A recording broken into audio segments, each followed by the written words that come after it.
Navbatdagi savol. Ustoz, Qurbon hayitida yangi libos kiyish shartmi? Oldinlari katta bobolarimizdan eshitganmiz. Agar yangi libos kiyish imkoning bo'lmasa, hech bo'lmasa barmog'ingga ip boylab olgin deb aytishardi. Shu gap to'g'rimi yoki bidatmi? Bismillah, alhamdulillah, vassalatu vassalamu ala rasulillah va ba'd. Ya'ni yangi libos kiyish bu sunnatda borki, ahsani siyabihi degan chiroyli kiyimini kiyadi, borini yaxshisini kiyadi. Masalan, sizni kiyimlaringiz ichida eng yaxshisi qaysi deb bilsangiz, o'zingizcha chiroylisi, yaxshisi, yangisi o'shasini kiyasiz. Bo'lmasa borini yuvib kiyaverasiz. Hatto o'zida bo'lmasa Rasululloh sollallohu alayhi vasallam ayollar ham chiqsin deganlarda, mana hayit bayramlarida kiyimi bo'lmasa bir dugonasidan vaqtinchalikka kiyishga olib turib chiqsin deganlar. Shu darajada, ya'ni Rasulullohning o'zlarining sunnatlari hayitlarga, jumalarga kiyadigan eng chiroyli kiyimini kiyardilar Rasululloh.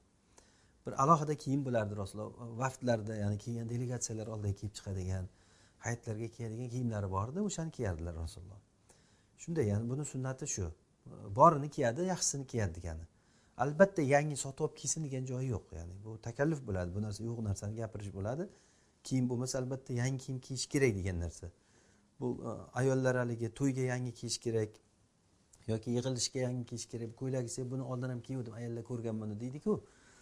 O'shanaqangi narsa u erkaklarga ham o'tib qoladi-da, bu hayitlarda bu narsa yo'q, yangi narsa kiysin degan joyi yo'q. Agar yangisi bo'lsa, o'shani kiysin degan narsa. Shuni to'g'ri tushunib olishimiz kerak. Endi jab bo'lmasa qo'liga ip baylab olsin degan gap bilmayman qayerdan olgan. O'sha bolalarning o'zlaridan so'rash kerak bu narsani. Bunaqangi narsa yo'q, ya'ni shariatda bunday takalluf qilish degan narsa yo'q. Rasululloh sollallohu alayhi vasallam sunnati borini kiyganlar, borini yeganlar, borini kiyganlar.